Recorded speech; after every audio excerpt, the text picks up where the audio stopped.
All right, my people. What a great evening once more we are having here today, the 4th day of October 2022, and right, we're here back with another great debate. Remember, we were here last evening on Changamkia Climate debates or Youth for Climate debates. The conversation that we're aiming to have here because we feel it is very important to involve ourselves as young people in the conversations of the world affairs and more so the matters climate change.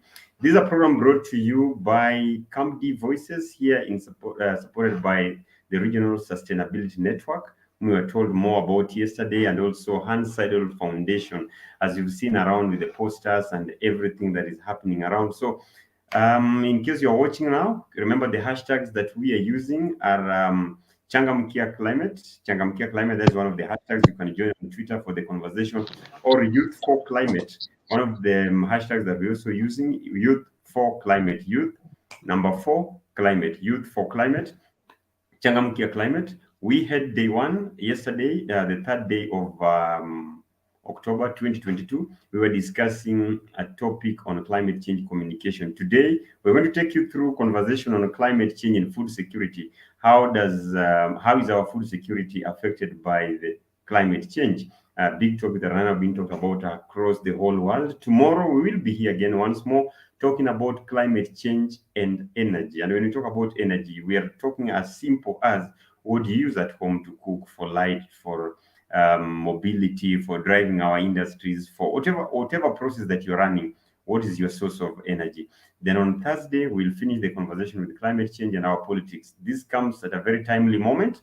Just recently, we had our election. The big question we've been asking ourselves, do our politicians ever talk matters climate change during their campaign? So tonight on the panel, the discussion around climate change and food security, I'll be your host and moderator, Koto Pondo from CAMD Voices.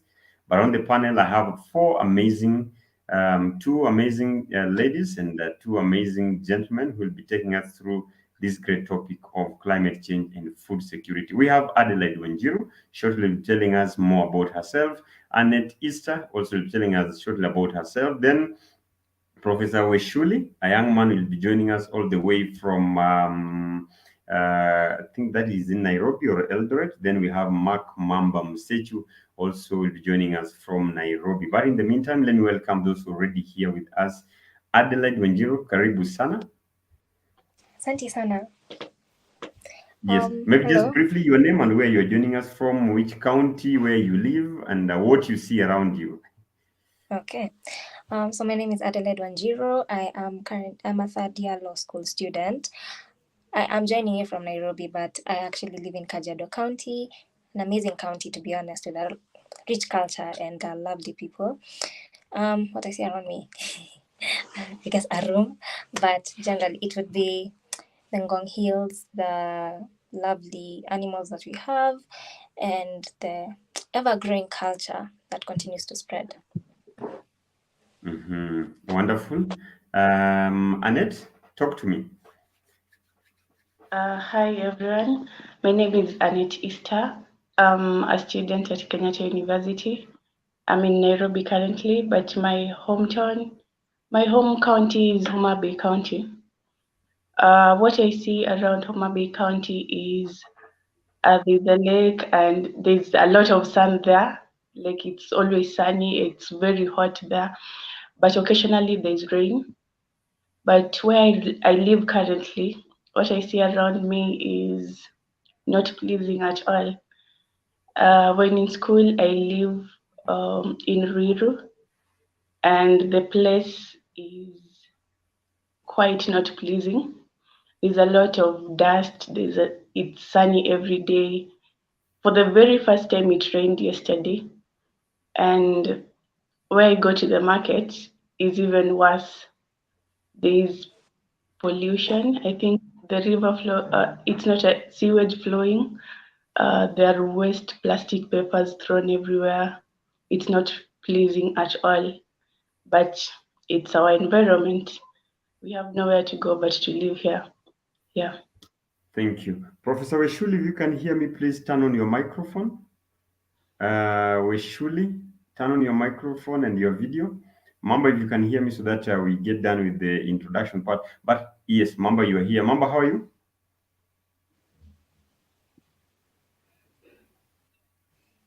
Mamba, you can unmute.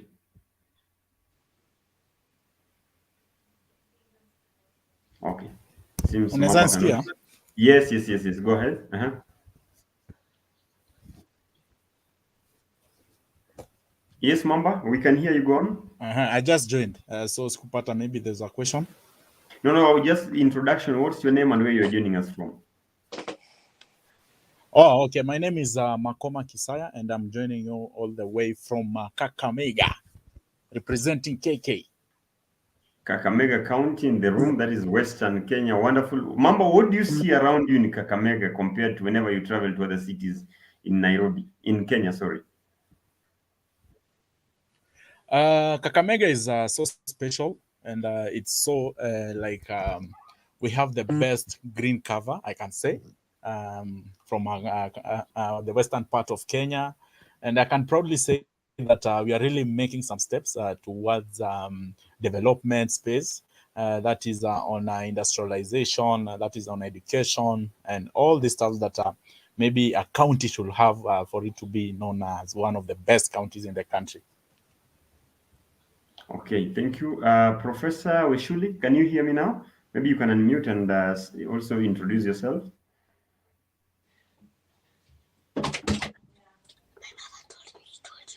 Professor Weshuli? Okay.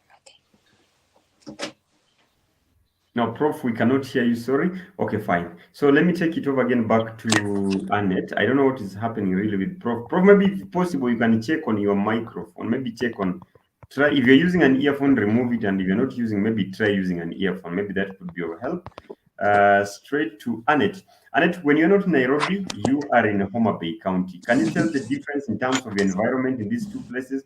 Is there something you can say has happened over the few years that you see a difference every time you go back to Homa Bay County? Yes, there's a very big difference. In Homa Bay County, in my village, we do farming, and that is my extended family, my grandparents, they do farm. And over the years, there has been a difference in terms of produce.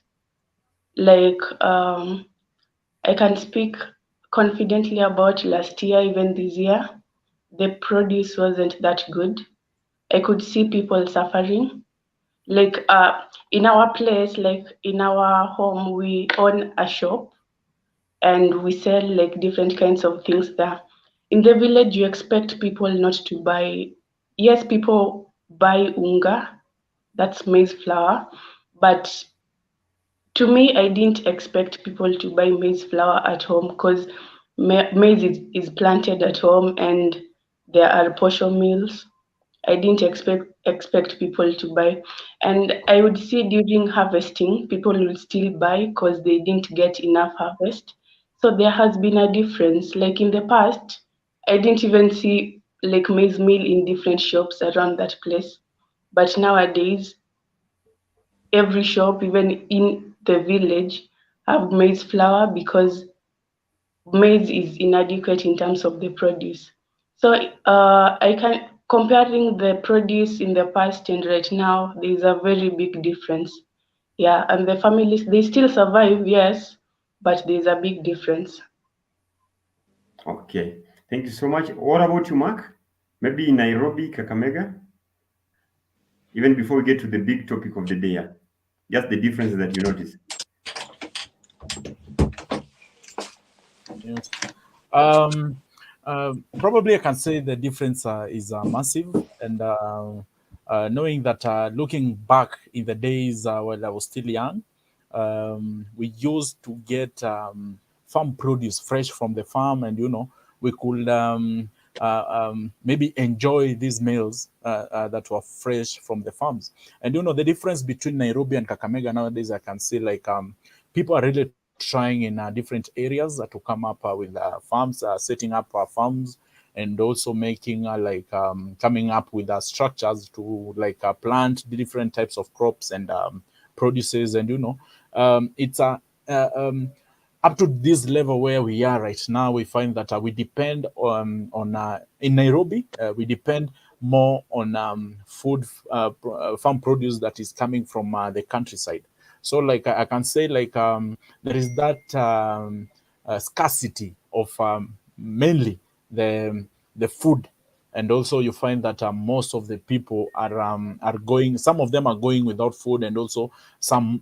You go to the shop, you find that in the shop there is no like unga or a rice or something that maybe is related more to the farm. So I think it's a massive change between the period that I've been observing from when I was young to the current state. Okay, great. Adelaide, do you think of the same? Do you agree with the same? What is happening around? Sorry, I missed the question. No, just the question is that the difference that you see every time you travel from Nairobi back to your county, the way you live in Kajiado. In terms of climate change and No, greenery. just generally, just in terms of the Okay. environment, how the environment looks. We're just coming to the discussion. We're slowly getting to the topic of discussion. Okay. Yeah, there's a big change because honestly speaking, when you look at the development in Nairobi and the development in terms of infrastructure, roads, drainage systems, such, when you compare them to the ones in Kajiado, it's the difference is the margin is quite big, and it continues growing because Nairobi continues developing, while a county in the metropolitan still stagnates. Yeah, so basically that's it. But then I believe there could be some changes. However, development just seems to be really slow when you compare the two counties. Yeah. Okay, that is super. I hope Prof is already here with us. Let me see if Prof is here. Not yet here, but okay, fine. You know this the best thing the best thing about this conversation that it is coming at a time that Africa is hosting COP27 in Egypt. Other people are saying it is COP in Africa. Other people are saying it is Africa COP. Adelaide, do you think that now we are having this conversation here, should we amplify our voices more? Should it really matter? Should our voices be heard more during COP27 this year than any other time? It should, because the level where we are right now and where we should be, you can't compare the two, because when you compare the development Kenya had when we got independence and you compare it to what we have right now, we've stagnated. We've actually, okay, to be honest, we haven't done much. Where we are is where we were supposed to be, let's say 10 to 20 years ago. So we should shout, we should make sure they hear us, because that's the only way I believe we can be heard. And in the past, we've seen that this has worked. Speaking louder, making sure that the right people hear you. So I believe that would be the best thing to do. Make sure you talk about what's important, not what you think other people would want to hear. Okay, great. Well, surely you're back. Helen, good evening. Please confirm now if you can hear me. We can hear you. What was the problem? Go on straight. Let us know where you're joining us from. Okay, I'm joining from Nairobi. I'm sorry, I've had to change the device. It was not working. So I'm Weshuli Joshua, a student at Kenyatta University. And today I'm glad to be here to participate in this motion, which is something which is very critical, not only in Kenya, but the whole world is now talking about climate change, because we are seeing the effects, and more so for us as Africans, whereby we get that agriculture is the backbone of our economy. And with the climate change and the drought that we are seeing all over in our country, 23 counties being affected out of the 47 counties we have, you get that things are tough. And so this is a serious issue that we have to look at. Big as it has been written, indeed, it is more than just being big. It is something that we have to look at seriously. So thank you. Back to you, Mr. Opondo. Thank you so much, Weshuli. Now, just straight, I want to remember now we have questions that we're going to tackle. We are really waiting for Weshuli to join us. Finally, you are here. The debaters on this panel come from different parts of the country. Some studying Nairobi, some studying outside, but all come from different counties. Mark, Kakamega, Annette, Homa Bay, Adelaide in Kajiado County. Weshuli, your home county is Uasin Gishu or where, Weshuli?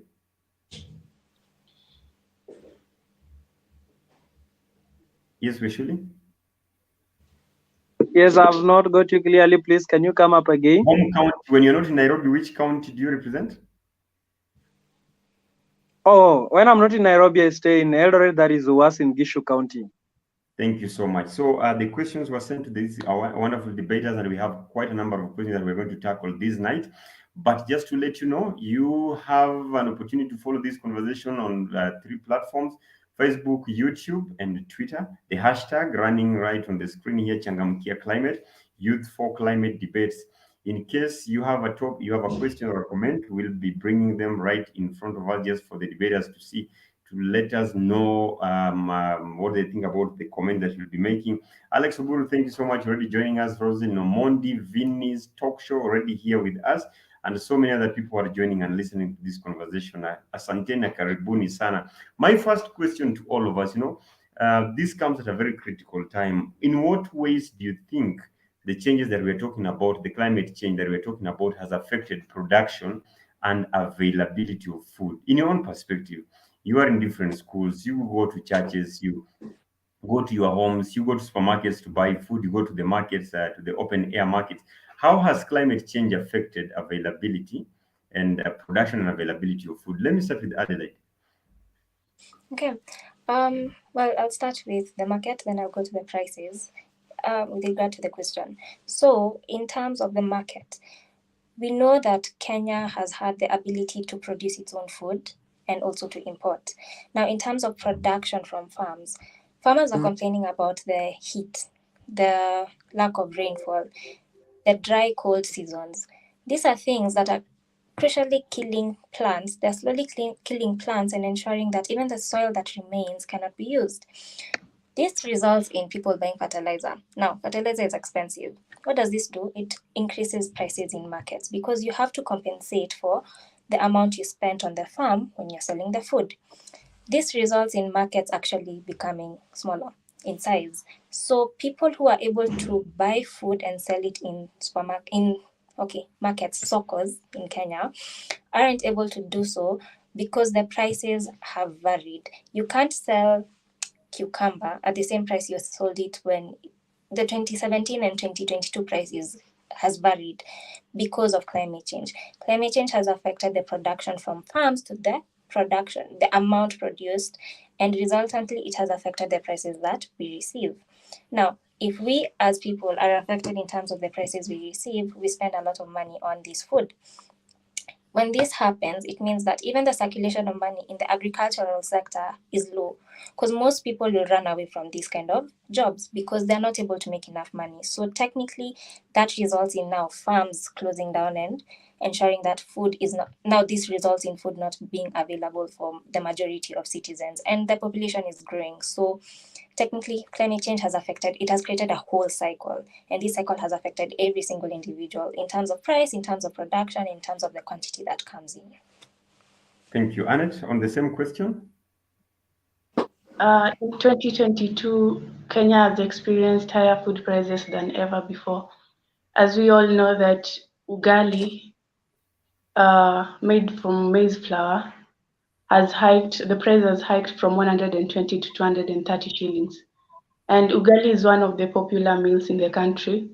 And also, the maize flour is regarded as one of the staple foods in most of the East African countries. I kept wondering to myself why the price has hiked until the 20th of July. It was on a Wednesday when the former president of Kenya, Uhuru Muigai Kenyatta, talked about what may have influenced the prices of food and even the low production of food. He linked it to the poor weather, and he said that these affected like the production and the prices across the globe. So this was made evident by the economists who said that Kenya as a country needs 48 million bags of maize flour in order to cater for the ugali needs of every Kenyan, in the whole country. But this year, the country managed to produce 35 million bags of maize, which is 14 million bags of maize short of what should be like satisfying the ugali needs of the Kenyans. So like this was as a result of climate change, and it is very evident. So around August, I had gone to buy unga, and anytime I went to buy unga, I was either told that it was out of stock or that I needed to buy something that is worth 1,000 shillings for me to be able to purchase a bale of maize flour. So you see, it really affected everyone. It can't be like I did in a case that I didn't plan to buy any other thing and my plan was to buy maize flour. I feel very intimidated because I may not have the extra money to buy another thing in order for me to be allowed to buy the bale that I needed. So I feel like the climate change has really affected the production and the availability of food. And it's not only maize flour, but a lot of produce. But to me, I was really affected by the price hike in maize flour and the unavailability. Okay. Great. So I think you've just taken it where we wanted this conversation to go to. You know, in Kenya, when you talk about food, number one, you're talking about ugali. And the moment you interfere with the prices of ugali, honestly, you are touching our hearts. It is so difficult right now just to comprehend how packet 2 kg of unga can be over 200 shillings. This is something that has never happened in Kenya before. We're even wondering what is happening. But anyway, Mamba, what do you think? How do you think climate change has affected production and availability of food in our country? Thank you so much.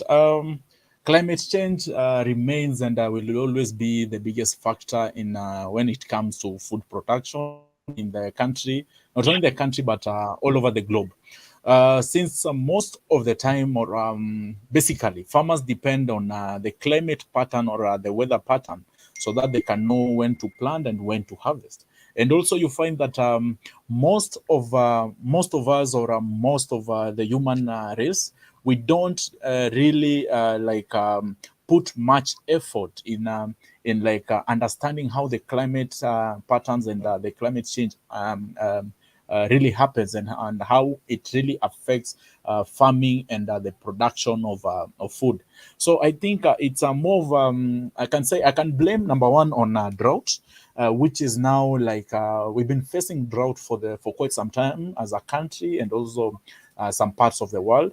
So you find that in these areas, being drought, you find that planting this crop produce and also practicing agriculture has become so difficult, and also really really pressing. So you find that the same point that Ade had mentioned, Adeline, on fertilizer, you find that most of the farmers depend on fertilizer. So, and now it becomes now an initiative that our government has to step up in making sure that these farmers are getting fertilizer, and also these farmers are also are taught, or rather sensitized on different ways of farming, or rather what they should plant at a certain time. So you find that in the change in the weather patterns and lack of knowledge, I can say lack of civic education on what kind of crop to grow during a certain period, let's say during the rainy period and also during the dry season. So you find that farmers,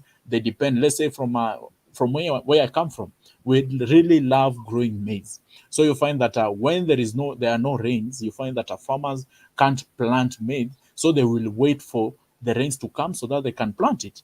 So you find that lack of this basic knowledge or education on different periods of climate, or rather weather change. So as in, the farmers don't have really this knowledge on how they can maybe fill that space that is there. The same now applies because these shops and these companies depend on the produce that is coming now from the farm. So the farmers, if the farmers won't plant, then these companies, or these production companies, won't have anything to produce. So I think it's more of the government and also the people coming up with ways of sensitizing the farmers and encouraging these young people to get into agriculture, because we, the young people, are really running away from agriculture. We all are fighting for these white collar jobs, instead of now getting into a space whereby we are embracing agriculture and also making sure that we are the ones producing these agricultural produce that we want to feed ourselves and also to feed our communities. Because if everyone is running towards now owning an office, owning a company that is not agricultural, so you find that there is no one to maybe to do farming, and you find that also the change of or rather the speed at which industrialization is really taking place in the country and around across the globe.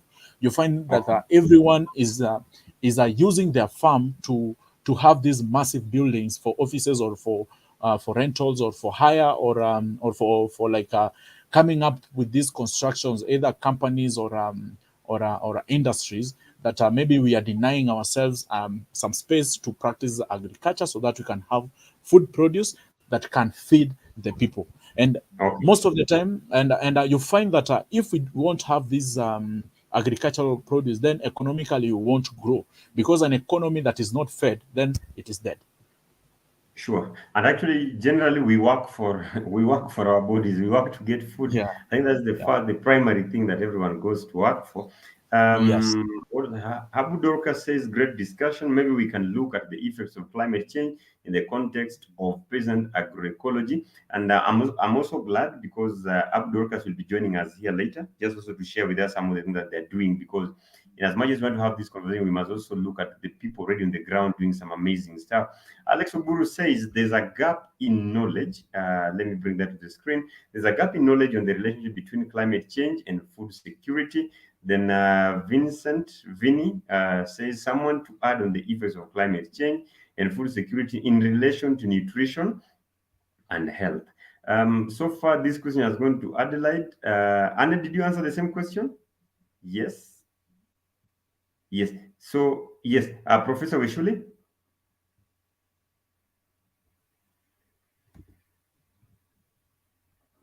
Okay, good evening once again.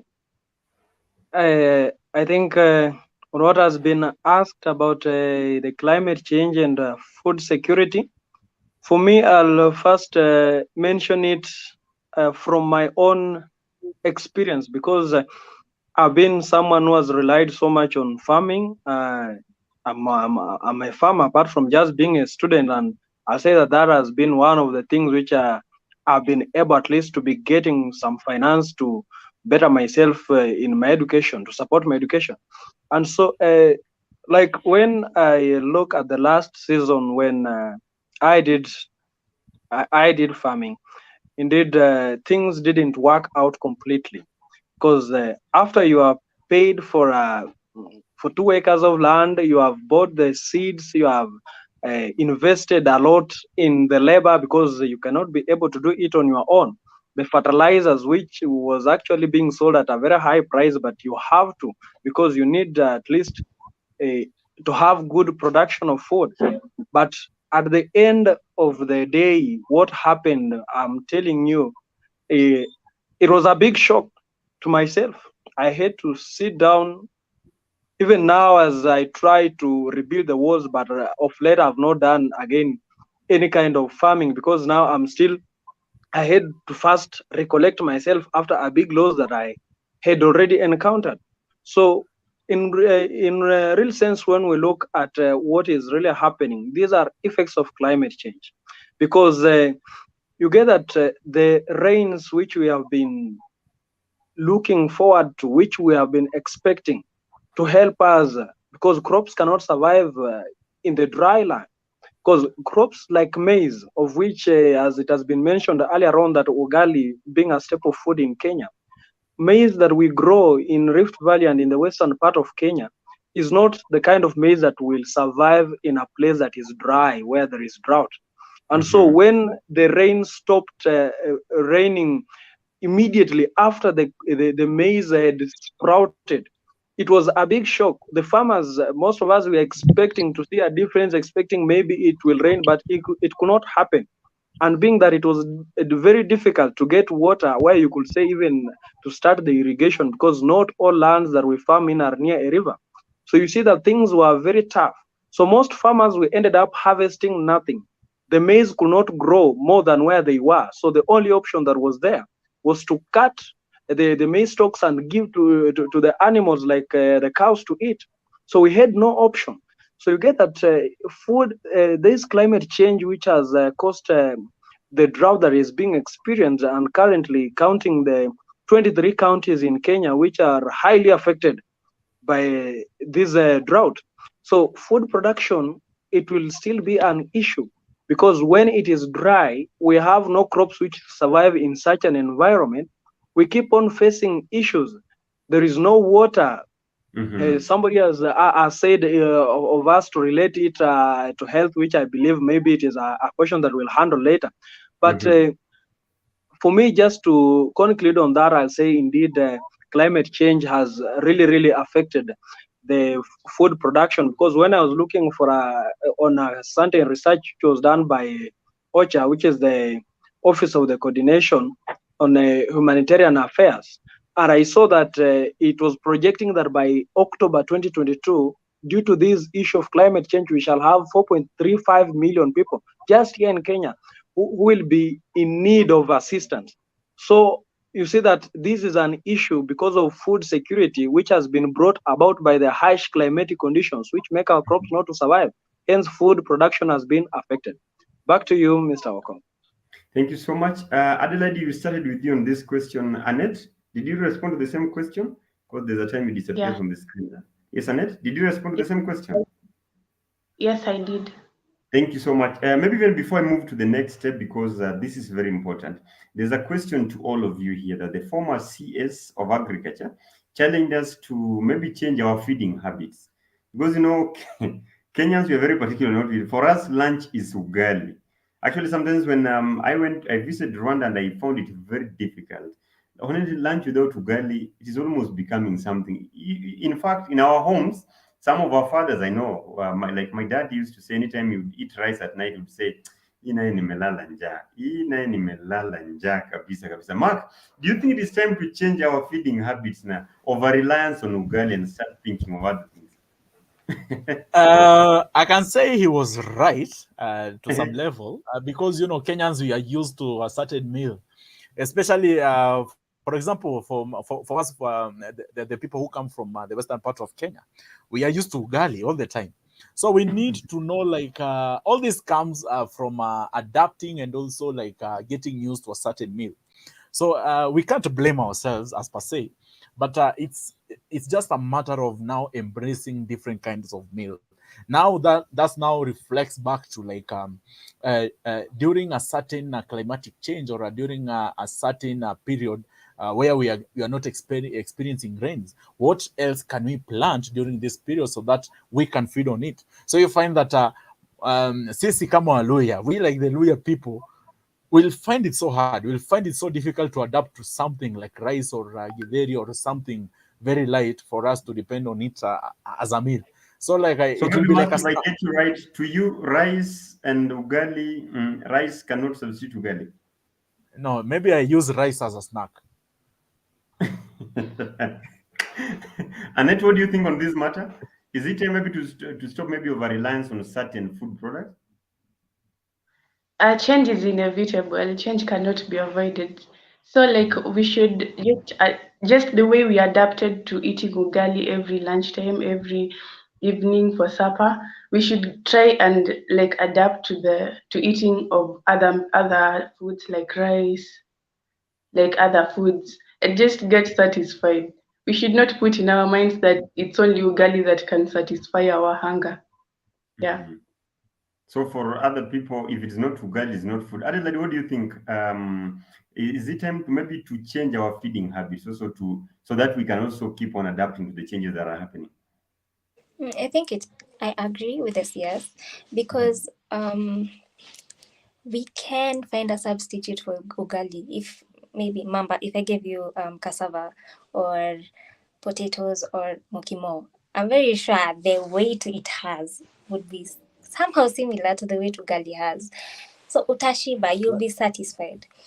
But I know it's not what you're used to. I know that's what you want to argue. It's not ugali. That's the main point. But either way, we still have to understand that sometimes the farms cannot cope with this, planting maize every day. So we need to find a substitute. And if you allow yourself and your system, now your body system, to accept these new changes, then maybe we could be able to change the way we live and what we eat, and finally we'd be able to also help climate change. Okay, we should have the same question. Is it time to change our feeding habits, and not just on ugali, or maybe also over reliance on certain food products? So just to react on that, I'll say that I totally disagree with the CS. That one is very wrong, because I personally am one person who will finish a week or two without tasting ugali. But I'm telling you, currently on the issue of just food availability in Kenya, I felt it. Because if it would have been that it is because of over-reliant ugali, then I'm very sure I would not have felt anything as much as food availability is concerned. But look on the current issue on our economy, even if we are to say we are to go for another option and not use the ugali as you say so, but are the prices for those food commodities like rice, how was it? Was it fair enough to be afforded easily than the unga? So, and looking at something like rice, these are crops which grow in wetlands. So with this changing climate and the drought that is coming up, what if it will reach a time that those the wetlands will also dry up? Where will the rice be grown? So I don't think the issue is changing the food habits, but the issue that we have to confront here is that climate change, which is making our food production to be very low. So I disagree the issue of saying that eating habits can be a problem. That one is not an issue, because even other countries where ugali is not their staple food, they are also still facing the same challenge of food productivity. So we cannot talk of ugali or the food or eating habits. To me, I disagree.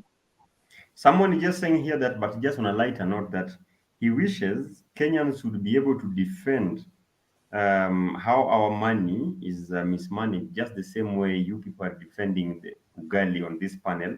You are doing it so passionately, like it is the only thing that we can feed on. But anyway, even Habu Dorcas here is saying, I also disagree. What we should be looking at is how can we reform our food systems. Wonderful. Abu will be joining us later. Then my next question to all of us here on the panel, and when I say all of us, even to someone who is watching away, remember this conversation is brought to you here by Camp Voices, together Regional Sustainability Network and Hansard Foundation. You are able to be part of this conversation using the hashtags that are running down on your screen. That is the hashtag Changamkia Climate. The debates we are hosting here, the Youth for Climate debates. Remember, COP27 is happening in Africa. It is on our own soil. Now we want these voices to pass. The best thing you can help us do, share, share someone. You can get these videos and share with other people. Let them know that this is what the young people from Kenya, generally young people from Africa, feel about what needs to be done in terms of food production and availability of food, distribution of food, in terms of energy, which we'll be discussing tomorrow, and even in terms of how our political class need to be involved in this whole conversation about climate change. But now the next question that I'm passing to all of us, how are our communities then adapting? Because I think that is just like also a follow-up question to what a good friend called Collister had raised here. Is it time maybe to change our feeding habits? But now the question I'm bringing here is, how are our communities adapting? Because it is happening. Among the four goals of COP26 last year that happened in Scotland, if I'm not wrong, in Glasgow actually. Number one was mitigation, there was adaptation, there was collaboration, and of course they're also talking about finance. So the issue of adaptation comes at a time that we cannot run away. We just, as human beings now, we have to adapt to the changes that are happening in the fight that we're talking about. How are our communities adapting to these changes? In terms of the farmers, the people who are producing food, distributing food, we the consumers. Let me now start with Annette. Annette, how are people in Homa Bay, for example, or people around you, how are people adapting to the changes in terms of food availability, production, distribution? Okay. I think yes, the communities have become rigid. Like they are seeing the climate change, but they're doing nothing about it. they're continuing with the normal planting seasons. When it rains, they plant. Like they continue with the normal seasons as they used to do before. And it has reached a point where the production is very low. And as we all know, there is rural-urban migration.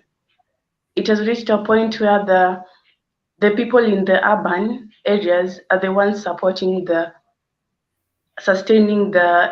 families in rural areas because their production is very low and cannot accommodate their families. So we find that the people in urban areas are the ones sustaining their families, and it is becoming very tough. And people are just living normally as if nothing is happening. Yes, some are trying to plant trees, some are trying to rotate their crops, like trying to find something that may work. Maybe if it is not maize, another product, but I think there's a lot of comfort. Nothing is being done, nothing serious is being done about it. And I did research and realized that around 18 million people, as we speak, are facing hunger issues in the country. And what makes me say that the communities are not taking any good action is the fact that left, right, and center in social media, on televisions, you see advertisements on how we should help these people suffering, these people who have no food, these people getting no or little produce. They're just advertisements on how we should help in contribution. It is sad that everyone is suffering, but it's like we need to help those who are suffering more. I feel like no serious action is taken about climate change, and people are just living as if everything is okay, yet things are not okay. Mhm. That's a very great point to mention. I like that. Just to let us all know, this conversation is live. We are having this conversation on Twitter, Camp D Voices. Follow the hashtag Changamkia Climate, Youth for Climate Debates. That's what we're running. The conversation is live on YouTube and Facebook. I see Okuna Victor is asking, how can one join? By just asking that question, you're already in the discussion. Just post your comment, your maybe any question that you might have. I'll bring it right on the screen. But right now, what we're trying to ask ourselves, if in case you're watching right now, how is the community where you come from adapting to the changes which are happening? I see Celestine, that is Celestine. Celestine, maybe later on you can also join and just to share with us. Celestine is a universal woman in Kenya. Will also be going to represent Kenya in Dubai, and actually her take is on the issue of how climate change is affecting women more than men. Actually, she's trying to view climate change in terms of gender, which I think is a very good thing also to start looking at who are the most affected. Noel Cynthia, let me see, let me bring to the screen. Noel Cynthia, thank you so much for joining. With growing innovation in the agricultural sector, it is time we embrace alternative feeding options. More importantly, the agricultural sector should streamline programs to ensure food security. Celestine had mentioned something. The rural communities' adaptation is low because there's a lack of information and education on climate change in the marginalized communities. Keep bringing your comments. We'll read them and also share them with the participants. Remember, this conversation, the people in this conversation are not experts. We are all here because we believe it is time to get to this matter. This matter cannot be left to experts or to government officials alone. That is Annette. Let me go now to Professor Wishuli.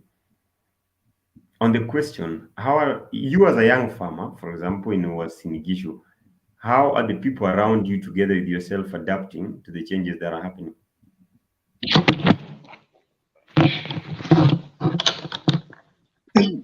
Okay, thank you. So on the issue of how we are adapting, or rather how the community here is adapting to these changes of climate change, I can say things are not that good because you get that now it is also, currently it is difficult to predict when the rains will come. But what we're just doing, you just have to prepare your land ready for planting, and then you have to stay and wait. But now the challenge also comes that you get that first you may see rains, the first rains may come. Some may decide, okay, at least I've seen that it has started raining, so let me sow my seeds. But after sowing, again, you see that there is no longer the rains are nowhere again to be seen. So you start again regretting, my friend, I've already planted and all what I've already done in that soil. So what is going to happen to me? And at some point also it happens that you may assume those past rains, waiting for the rain you are used to now, the real rain. You wait for it and wait and you never see it. So you start regretting, I wish I knew I would have planted with the first one. So you get that the issue of adapting is not that simple, because currently we are unable to predict when exactly the rains will come as it was before. And concerning how the food, also how people are adapting to the food, I can say with some of the families of which for me I interact with, I'll say the kind of habit that people have got to change. I'll say that most people now, from those of whom I've reached, they rely just on taking tea with some snacks. Mostly for lunch, they just take tea and snacks, and life goes on, because now getting food has been that kind of expensive, and food production is high. Is not high, I mean, is very low. And you get that we also have challenges that even if the government gives subside the prices which are low, at least such food, there is conditions. I once saw an old woman begging so much to be given a packet of unga at the supermarket, and she's being told, no, you must buy at least something of worth at least 50 shillings or so. And you get that also people being that their earning is not that much. So it is very, very difficult. Even if that food is given, it has also conditions on how one should be able to get it from those now who sell it. So the part of how we are really adapting to it, it is still tough. I cannot say that people have already done it, and more so also that people don't have that education to relate that indeed whatever is happening is a result of the climate change, because we are still continuing to engage in activities which are polluting our environment and hence affecting the climate. Because if people would have realized that indeed what is we are facing now is a result of climate change, of which it is our own actions, human activities, which we have, the way we have treated our environment, which has caused this, we would have started now changing the way in which we do, even in the way we are doing our own farming, the way we are disposing of our waste, the way we are just even with the things industrial waste, how we are managing all these waste. But you see, people are not paying attention to that. They just think that, oh, this one is just a drought happening, or this one is just they really don't understand that this is climate change and it is humans who have led to that. So I can say that really adapting to this to this kind of environment, it is still not that good. Yes, alternative food sources or changing the foods that we do eat has been an option, but which it has also been difficult. It's just like jumping out of the frying pan into the fire, because when you look like when you look food like cassavas and the yams, the arrowroots, they are very expensive.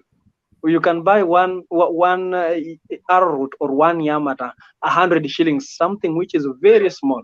So you see that even getting those alternative food sources that we talk about, such as the indigenous crops like cassavas and the yams or so, they're still very expensive. So currently, I'll say it is very tough adapting to this kind of environment. Thank you. Back to you, Mr. Okot, in the studio. All of us are in the studio, so thank you so much for just passing the microphone to me. Adelaide, on the same question. Well, in Kajiado, people have actually understood the impact of climate change, because especially because of the increased prices of food. So I've seen most homes opting to plant in their gardens instead of buying everything from the market. So you'll find people have kale, tomatoes, cabbage available. Then you'll also find other people have taken up the initiative to also plant, but because they have a bigger chunk of land, they'll plant and sell it to their neighbors at a cheaper price. So people have decided to save others the cost of the impact of climate change, especially in terms of food prices. I've also seen horizontal farming and container farming being practiced where people know they don't have enough space, so they opt to just choose to plant in containers instead of throwing them away, especially plastic containers. So they're actually really, people have stepped up. They're showing good growth and understanding of what's happening and the impact it could cause later on. But there are those who have decided that, as in, if there's money and we can buy food, it's okay. We shall continue wasting whatever we have and we shall buy more. However, I believe the population that has decided to actually take up the initiative and plant, or just plant and sell to their neighbors or plant in their homes is greater, and it continues to grow. So I believe Kajiado is actually improving. Yeah. Thank you. Nice to hear that. Let me go to those people who believe ugali is the only food. Mamba, communities in Kakamega, how are you adapting? First and foremost, I must say, if I could gauge the adaptability of people from a rate of 1 to 10, I can say the adaptability rate is at a 6.5. Why say 6.5? You find that the people in the urban areas, they have adapted to the high cost of food produce, or rather the food products. And on now from the farmers who are now giving us this farm produce, I can say they have not adapted to the situation, because most of them or some of them have not yet come to knowledge that this is happening. The produce is low because of the effect of climate change. They just think it's because there are no rains during a certain period. And on the that part of these people who are now like who are facing hunger, who are facing there's difficulties in finding food or a distribution of food across the country, whereby they have low distribution of food across the country. I can say these people have adapted in the sense whereby they have adapted in the sense that we don't have food.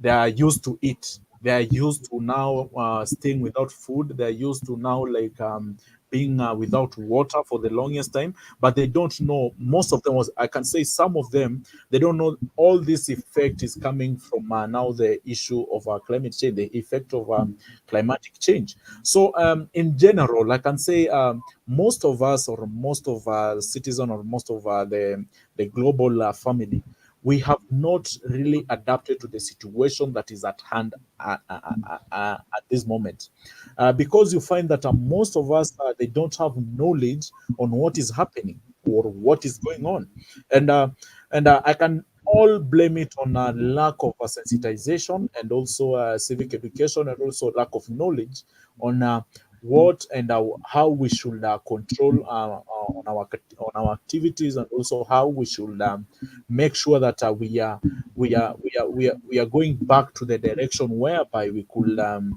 take care of our climate, take care of our environment. Because sometimes you find that most of us, we don't have this adaptability skill, or rather adaptability mind. But sometimes something comes up when we are not prepared, and let's not get to a point whereby we are going to be struck by a calamity that came like the COVID calamity, because we were not prepared. And so adapting into it, it was quite difficult, because some of us were forced to adapt in such a situation. So I think it's more of we people coming now into knowledge that what is happening, we must adapt and also go back and change our way of living by taking care of our mother nature. And sometimes, as I always say, um, nature will take care of us as long as we take care of it. So if we don't take care of mother nature, then it can't take care of us. And sometimes it's not only for the farmers, it's also for us, we human beings, because it's a chain. It comes from the farm. It comes from the raining, and also planting these agricultural produce by the farmers. From the farmers' hand now goes to now these production companies or industries, and now from the industries now comes now down to us, be human beings, and the cycle continues. So you Okay. find that most of us we are depending on the farmers who don't have knowledge that what is happening is due to climatic change. And if there Okay. is this certain such climatic change, how are we going to embrace different produce that we are going to get from our farms? How are we going to embrace on how we can practice different types of farming during this certain period? So I think adaptability will take some time, because we think it's a normal issue. We are still taking it as a normal issue, because Okay. where I come from, most of us think that it is just normal. When it rains, the sun is too hot, it's just normal. It's part of the And climatic actually, change. yes, Mark, Yeah, that's exactly what even Celestine here says. The rural yeah, communities' adaptation is low because there's lack of information and education on climate change, yes, and yeah. most also in the marginalized communities. Thank you so much, Mark, on that. Um, I want you just to take maybe just some few seconds as I also bring in Dorcas. If you can hear me, let me see. Dorcas, I think this is a question that we'll be very much interested in as the Kenya Peasants League. Dorcas, if you can hear me, I've brought you to the screen. Yes, I can hear you. Yes, yes, kindly just maybe turn on your video so that we get to know who we are talking to. Uh, Okay, Okay. great. Maybe Dorcas, on the same question, maybe just give us a brief who you are, where you're joining us from, and why this conversation is so important to you. Because actually, your team requested yesterday to be incorporated in this conversation, and I'm so glad you are here today. Okay, thank you very much. So my name is Yeah, Habu I think Dorcas. Dorcas, As there's either there's something there's Oh, we can sorry, hear. sorry, sorry. I had also joined with YouTube. Yeah, I was Sorry. wondering, am I speaking to myself or what is happening? Okay. Sorry, sorry. Okay. As I said earlier, I'm a member of Kenyan Peasants League, KPL, which is a social movement of Kenyan peasant farmers, fishers, pastoralists, and consumers. Our main aim is to promote peasant agroecology for food sovereignty, um, by fighting the neoliberal tendencies that kill local agriculture. We also promote indigenous seeds, livestock, and plant varieties banking and creation of alternative economy that is driven by provision for livelihoods. Wonderful. Uh, Okay. Maybe now, Dorcas, on this question on how do you think okay. communities are adapting? Those that you work with pastoralists, you work with, those doing urban farming and everyone. How do you think they're adapting? Maybe in a minute or two. Okay. For me, on the question of adaptation, majorly when we talk about, there's this, I don't know if it is a medali or what, that says mwachamila ni mtumwa. And I saw on your title you were talking about food security. But for me, as a member of KPL, I disagree with the idea of food security, because when we talk about food security, it will never be a solution with the state of our country, Kenya. The reason as to why I'm saying this is because the government today can have an announcement that they have secured food that can run for maybe 100 to 200 years. But have they thought about that rural woman, youth, peasant farmer, maybe fisherman, or a person living with disabilities? Are they able to access that food? Um, is it available at the household, at the market? And also, does that person have the knowledge of the kind of food he or she is consuming? Mhm. It is important that, in as much as we are talking about adaptation, let's look at the because food production has been there for centuries, years back, and in as much as we are talking about the issue of how do I put it? Okay, let me put it this way.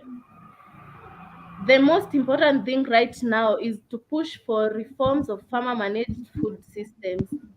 This is because previously people were practicing organic farming. There was nothing like climate change. There was nothing like change in rainfall patterns. There was nothing like heat waves. There was nothing like frequent natural disasters such as devastating floods, tropical storms, and droughts, disappearance of water bodies, the reduction of water levels.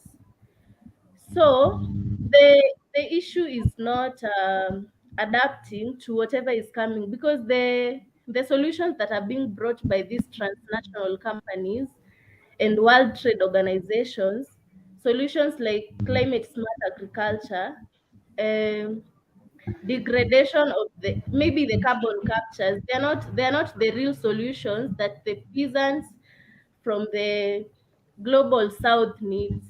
There's no way they can be causing the problem, and they're the same people who are coming to tell the global south that they'll be bringing solutions to the issue of climate change and food security. That's why we as Kenyan Peasants League, we are pushing for the growing for the peasant agroecology in the context of people practicing organic farming, whereby when you're practicing organic farming, this farmer will be able to use the indigenous seeds. The farmer will be able to exchange the seeds, because we have laws that are criminalizing exchange of seeds here in Kenya. We have laws that are criminalizing um, the use of farmyard manures and others. Mhm. When we come together as maybe youth or those organizations that are pushing for the reforms of farmer managed system, because when you look at like for example the Climate Change Act, it is stated very very well, but at the same time, because of the conditions that are coming with the debt that are being incurred in the name of they are coming to support the food production, and you'll realize the solutions are not for the peasants. The solutions are not for the youth. The, so, the conditions are at the same time favoring the capitalists. They are very Okay, optimistic. let me ask you just on the same, maybe just on the same note, because I think already you are taking us to the next segment that we wanted actually to have a conversation about. And this is a bit problematic. It may sound a bit controversial, but I think we have to tackle it. Based on the conversation yesterday, there were issues of myths and misconceptions about this whole thing. So, food security is a problem in Kenya. That is something that is, we don't have doubt about. But so is health, poverty, and education. My big question to all of us here on this panel: do you think climate change is such a serious issue that needs to be taken serious now? Just in your own humble opinion, on opinion, do you think it is a problem to us? Because that's actually something that came up in the conversation yesterday, where some other people believed, ideally, no, no, no, this is not our challenge. We are taking a burden that is not ours. It is other people causing it, and now we are forced to find solutions and actually even take a bigger burden. Adelaide. To be honest, I think it's our burden. It's affecting everyone. It's not leaving anyone out. That's the problem. Mhm. In relation to the other issues that we are experiencing, I know that we have a burden towards them. Health is fully dependent on what you eat, what you feed your body, how the climate affects you. So, an example of this would be the floods we've been seeing. So, I'd take you to Jamaica. I know it's not Kenya, but I'll just take you to Jamaica where they've had floods. Floods result in mass water pools. Mass water pools, it result in accumulation of mosquitoes. What does that result in? or a health crisis, because very many people will be affected, especially if you live near a quarry. Now, here in Kenya, we have a couple of quarries. So if we had the floods that were being experienced in other countries, we would have issues later on that would develop. Now, due to this, you say climate change is actually connected to every single issue that we have. So saying that it's not our issue because we are not the ones who caused it doesn't mean we caused our own health crisis. You as Opondo, you're not a member of parliament, so you can't have caused your own health crisis. You see, you are not in a position to make that decision. So technically, even though it's another person or another company that whose impact resulted in climate change, it still affects you. And if it affects it will affect the next generation. And if we don't take care of it, we won't be able to take care of that healthcare system we're talking about. It will always be flooded. So in such situations, would you want to believe, or would people who believe that climate change isn't our problem want to believe that it doesn't have an impact on them and the other sectors they want to protect? Okay, thank you. I'll give Mamba the same question, please, just on a minute, because this is a by the way question. Just a minute, please. All right. Maybe if I could quote from the Bible, when God created all these things, He created man last, and He told him to go and take care of His creation. And what we are doing as human beings, we are doing the opposite. We are destroying the creation, God's creation. Every day, all the time, we are now becoming now the creation is the one that should take care of us by force. And I think if we won't be active, if we are not active in this space, we will see more frequent and complex epidemics in future. That is on health, which is now related to climate change. When cases to do with the food production related with the climate change, on cases to do with education, and it's going to affect every space that we are in as a human species. So I think as a continent, as a world, as a country, I think that it's a big issue that we are not taking too serious to act upon it. Sawa. Annette, with education still a problem, corruption, poverty, health, should climate change even be our problem, really? Is it even an issue we should be thinking about? According to me, climate change is the major issue here. Because when you come to think of it, climate change has resulted to low production of food, and food is not available. When food is not available, people suffer from malnutrition, and malnutrition is related to health. So health is affected.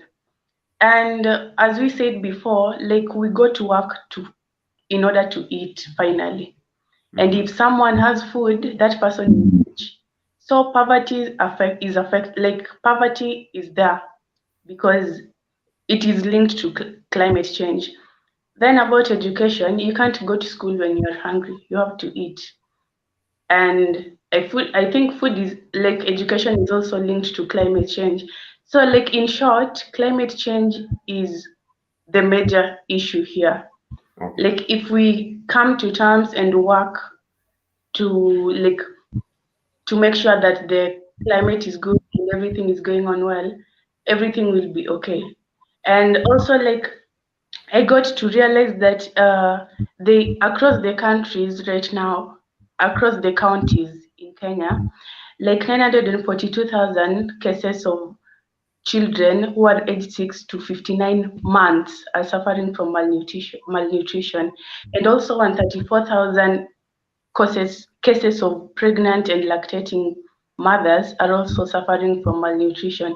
This is because there's not enough food, and what has resulted to having not enough food, like availability of food, is as a result of climate change. And by the World Food Program, we are also being told that those who are most vulnerable to food scarcity in Kenya live in dry areas. And we get to realize that 80% of the country, Kenya, is covered by dry areas. So like the major issue here is just climate change. There's nothing else. So we should take it seriously, just like we take other cases. Okay. Asante sana, Prof. Weshuli Joshua, come on the screen kindly. Weshuli, in 1 minute or two, because there's a question I want to forward very fast to Adelaide, because this is something interesting. I'd really like to hear from her.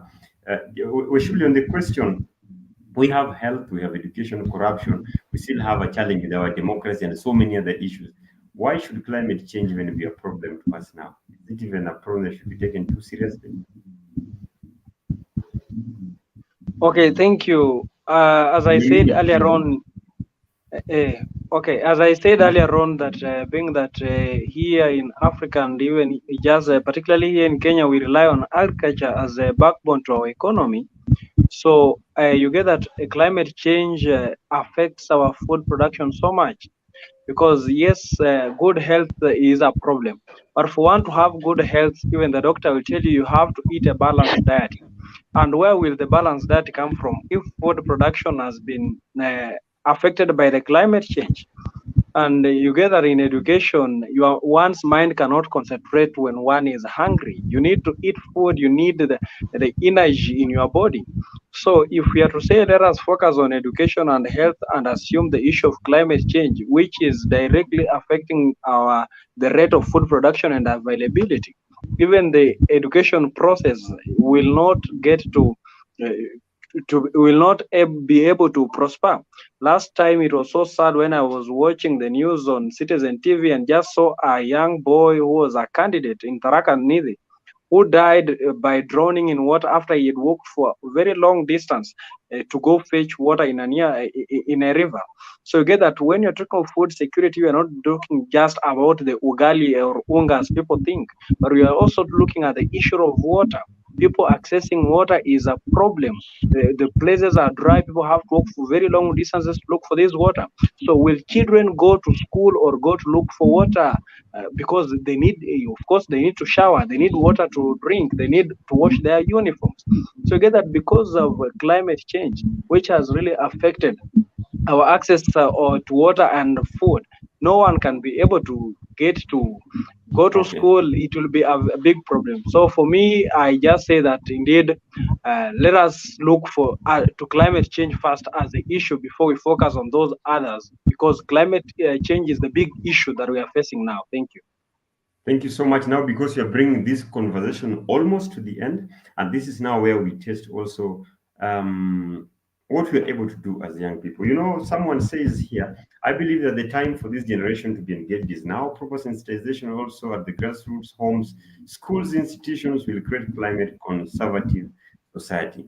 Actually, this is the conversation that we really like to promote, because for a long time we noted that this conversation have been left to the elite circle. And I remember the conversation yesterday, someone was asking, how do we make sure that this conversation is brought down to the people that need to get to hear about this conversation? And now, as the Regional Sustainability Network, Camp Voices, and Hans Selul Foundation, we are bringing this conversation to the people actually who deserve to get this conversation. We are the we when we talk about the future of Africa, the future of Kenya, the future of this great planet, we are the future. Our children, our great grandchildren, the people will come before after us.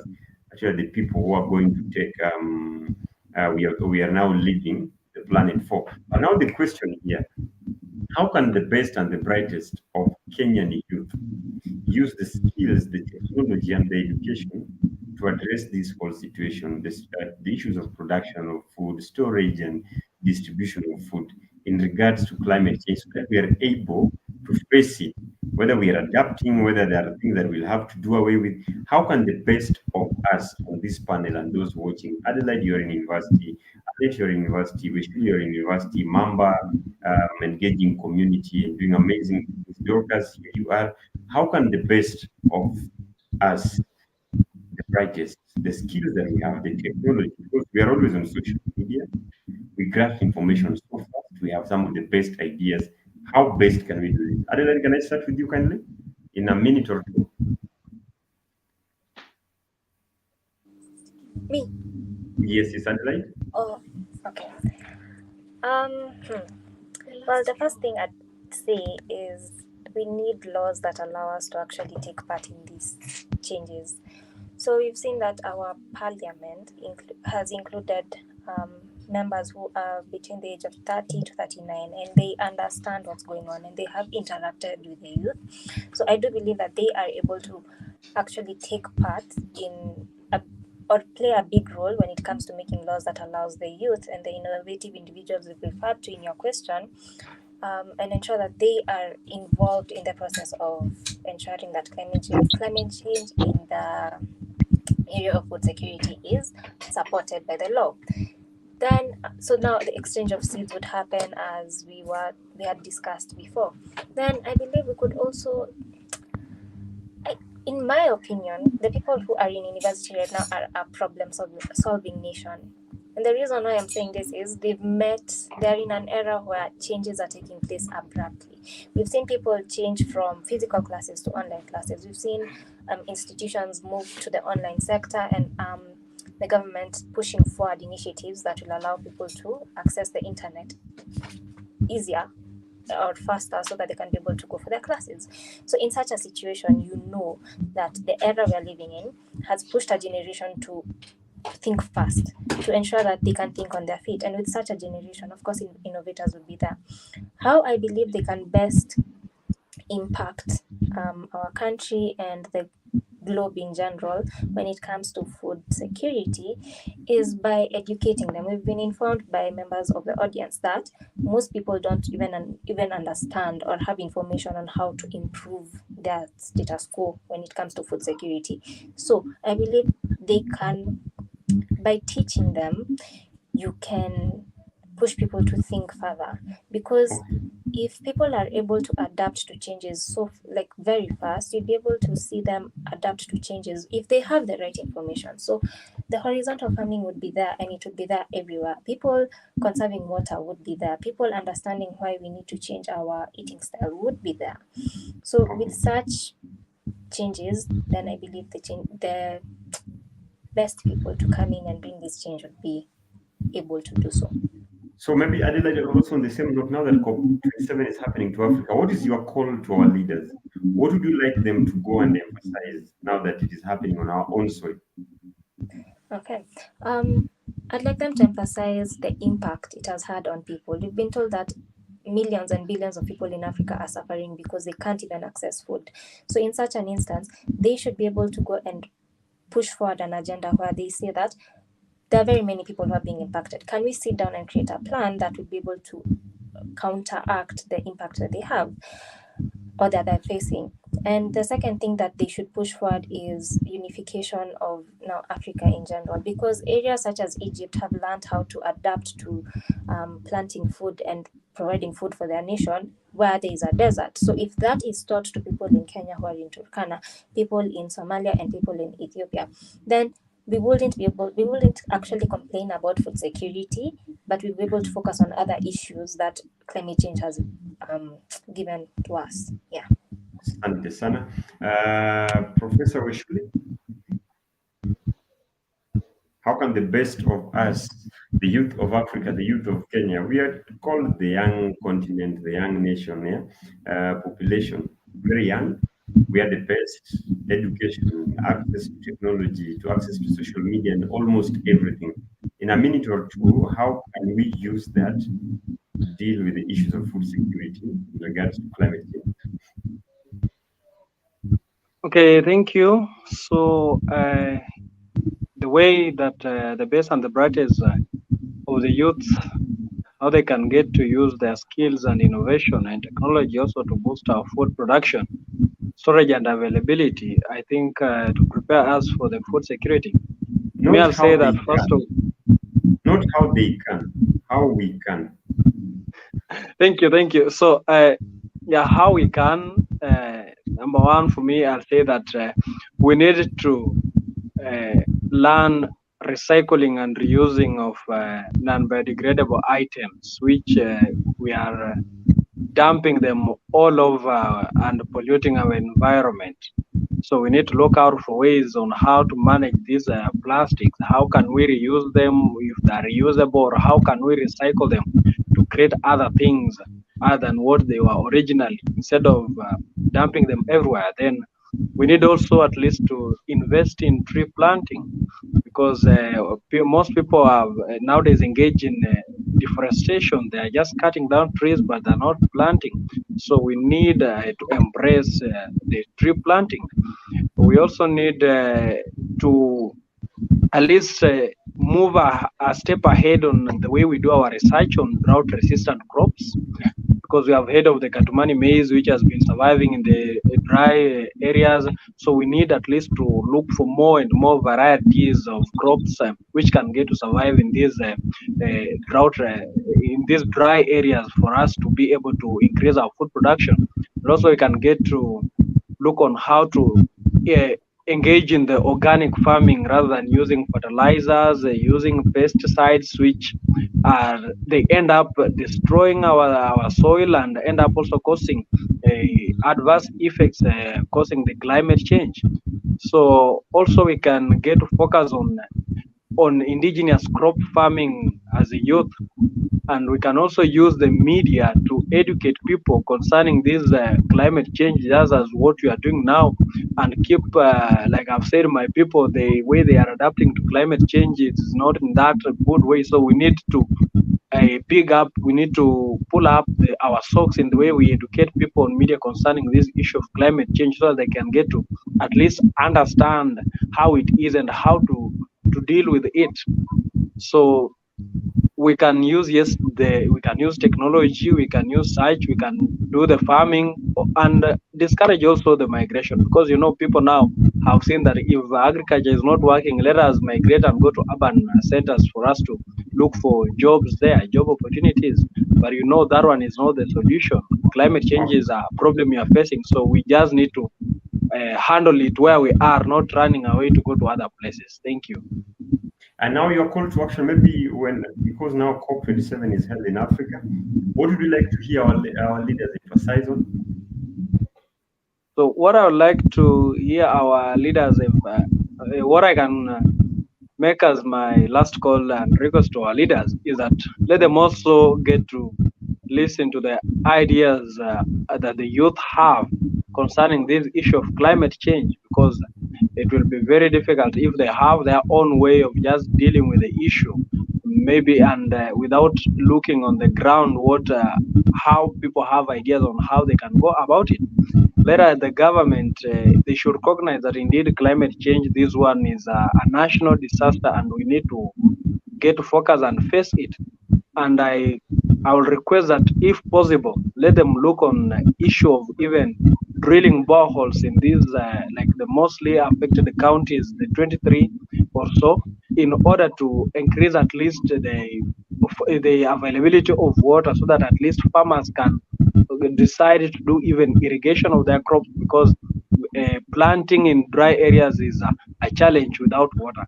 So let the government come in also and help with the finance they have, so that we can get to face this issue in order to better our country, and we may get the food security that we need. Thank you.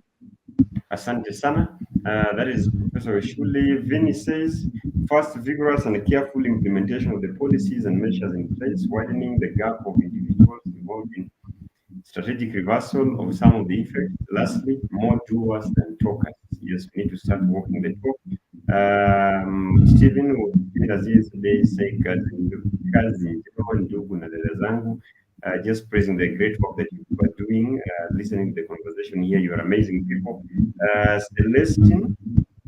Celestine Award says, poverty, education, corruption, these are the areas that are greatly affected by climate change, especially that touch gender inequality. There is no way that we can ignore the climate. Oh, wonderful. Simon Siri, what is this thing? Nice topic, close to the debate. And by the way, there's a comment I saw earlier on from Derek, where Derek, I think it was more of a question. My question to this amazing panel: how best can we secure our farm produce by applying use of fertilizer and still maintaining high production each season? I think that's been addressed at some point, but maybe when we still have chance, the debaters will talk about it. Let me now take this one to Mambo. Mambo, also in 2 minutes, can we do the road coming to the end of this conversation? How can we best use all the knowledge of our skills and vibrance in terms of people to address the rate of knowledge?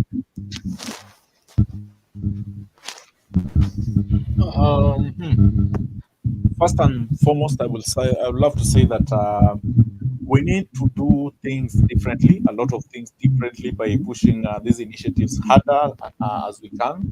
Also, taking action towards maintaining our climate.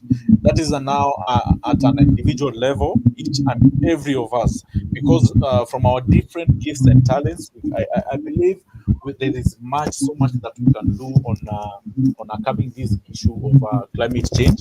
So I think it's more of like a personal initiative that each and everyone of us has to take, and also government needs to be ready and And maybe, vigilant. Mark, And what is that exactly that we need to do? pardon? What is that exactly that we need to do, Sisi kama vijana, even before we talk about government? What can we do as youth? We need to push these initiatives harder and also as hard as we can as young people. How well can we use our expertise and the skills that we have, the gifts that we have? How well can we use that to maybe to voice out the issue of climate change? How well can we push these talks back to the community, and also not only voicing out these issues or solutions, but how well as young people can we bring about these solutions to the lowest level of the ground. And also, like we as young people, we have the gift and the talent, we have the strength to control what is happening right now. So it takes each and every one of us the personal initiative, as I said, to make the smallest steps towards the right direction of saving our mother nature. Okay. And also, we as young people, we need to invest more on agriculture more than this white collar job, because this is where we depend from. Because a hungry country, then the economy can't grow. We hold the economy on our hands. We hold the climate change factor on our hands. So, like, what are we doing as young people? What should we do? What initiatives should we take to move this forward as a nation of filled with young people? Asante sana, Mark. Someone should mute. Probably it is Mark because the device that you're using. Pardon? Mark, try muting. Mute your device. Let me see. Just mute. Thank you. I think the noise was coming from your side. Asante sana. Annette? First of all, I want to make it clear that no one is too small to make a difference. I'm so much impressed by a certain lady from South Africa. She's called Joy Ladu. Joy Ladu is 28 years old and she's taking part in Agripreneur. She had studied abroad but decided to migrate back to her motherland, which is South Africa, to take part in the farming. The reason why she decided to take part in the farming is because she felt like the South Africa had arable land and should not have been importing produce from other countries.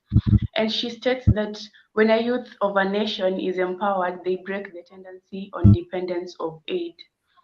We are so much used to depending on other countries, and I feel like it is time, as youths, we should be owning a farm.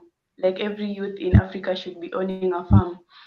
So the answer to the question, I feel like youth should get to realize that we can like ignore the system. People feel like the system is always about being born, going to school, uh, finishing school, getting a white collar job, and like getting a family, buying a car, and like it's period. Everything is okay.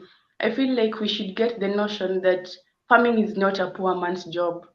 Farming is poverty is a mindset, and anything can be done in order to create like in order to get rich. You can create riches from like anything. So Okay. I feel like youth should get involved in agripreneurship, and like we should have the aim, and the government should also support the youth, because by the youth are the ones with a lot of energy, and are the ones who can do this thing perfectly. Yes, others can do it well, but also the youth can do it better. So like when the youths are involved in farming, I think it will be better. Thank So you. yeah, farming, then holding talks about how we can curb climate change, then trying to come up with solutions. We can plant trees. Many things can be done by the youth. We can talk to the Okay. leaders, and the ideas we have and think that can like curb climate change. Yeah, we have the energy and we should make good use of it. Asante sana. Thank you so much.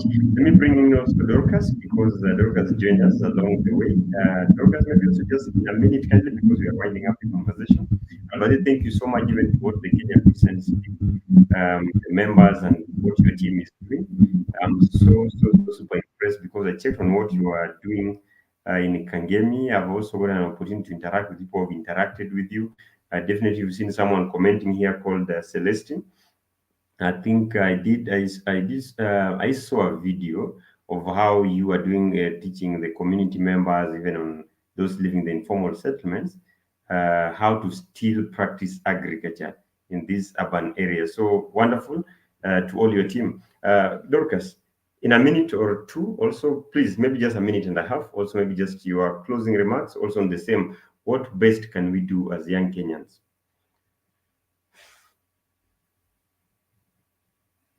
Unmute, we can't hear you. Sorry, I was muted. Okay. Mhm. So maybe a lot has been said on how we can deal with the issue of climate change, and maybe to add on what other comrades have said, maybe one thing we should do is to ensure that the fight against climate change becomes much more than just a technical and scientific effort, Mhm. that the fight should be taken to the ground, because the real farmers and the real people who are mostly affected are in the rural and some parts of the urban areas. Also, we should push for fights against policies that do not address the issue of climate change. Another thing is making climate justice a fight to transform the global economic system and for the just redistribution of resources, because we have seen situations whereby, for example, with the current state that the Lake Victoria is not accessible to the to the people who are living around that area. It is already captured. We also have to push for fights against power structures that give authority to corporate elites who, despite having caused the climate crisis, are the same people who are being brought on board to push for climate justice. Another thing is championing for agroecology other than agribusiness, which is only profit oriented. There is no way you can be producing for market while at your house you cannot even something have something to eat Mhm. for even one night or so on. Okay. Another thing Okay. is, I'm finishing. I am only. We also have the advocacy on growing of organic farming, stroke indigenous, as one of the comrades had said. Lastly, is pushing for the structural transformations where we divert away from economic drivers for rationales and transform the food systems to protect the environment and feed the communities. And also, we can have more debates around the issue of climate change within our communities. Thank you. Asante sana. Habu is your first name, right? Dorcas? Yeah, no, it is my last name, but I just Oh. like putting it. Oh, okay. So thank Yeah. you so much for joining the conversation. I know that Daniel is here with us. Yes, Daniel, if you are here, maybe would like to say hello to us live on air, or maybe you'll say hello while we are offline. But anyway, thank you so much, everyone, for joining. Daniel, if you're here, maybe let me see if you can turn on your devices. Or maybe someone else maybe would like to pass any comment as we wait for them. But it has been one of the greatest conversations ever because we decided to take this conversation to where it needs to be done. Yes, yeah, we decided to take this conversation where it needs to be can. We want to take this conversation to schools, to children. We want to have these conversations in churches, at our homes, in matatu, when we travel. Yes, the same way we just sit matatu, then we start talking about Ruto this, Raila this, Uhuru that. It is now time to start having these conversations. The moment you start asking yourself, ya nyanya imepanda sana, mbona nyanya hakuna hata ya tano 20, ama mbona wiko hivi Warongo bei ya ugali, ama kuna mchele hivi, mbona sukari haipatikani? Those little things. And also I like the idea that Dorcas is bringing. We also think of first of all feeding ourselves before we go with the generation of commercializing. Annette, you can mute your mic.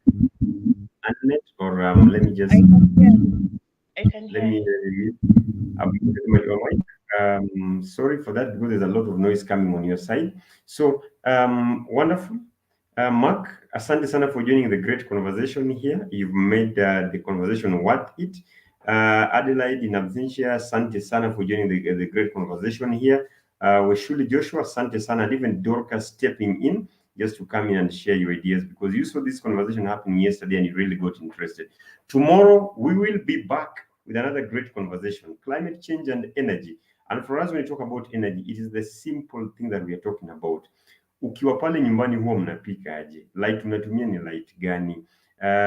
Mkiproduce kitu mna hiyo processing mnafanya na nini? Zile industry zetu ndogo ndogo tunatumia nini most of the time kuzirun? Effect hizo vitu tunatumia ni gani? Unajua zile energy kama ni matatu pale barabarani, those are the little things that we want to talk about. We want to have a conversation that is reaching mtu wa bodaboda, mtu wa pale hivyo amekaa pale nyumbani, kitu yenye hata mtu akisikia atasema, this is about me. This conversation is about me. This conversation that is about the United Nations or the United Nations Framework Convention on Climate Change. It is not about conversation about the Ministry of Environment or the departments concerned about this. It is about me. Mimi mtoto wa shule, as a school going kid, as a student in the university, as someone mwenye chipo zake pale kando ya barabara, as someone maybe selling fish, as a fisherman, as a small scale farmer.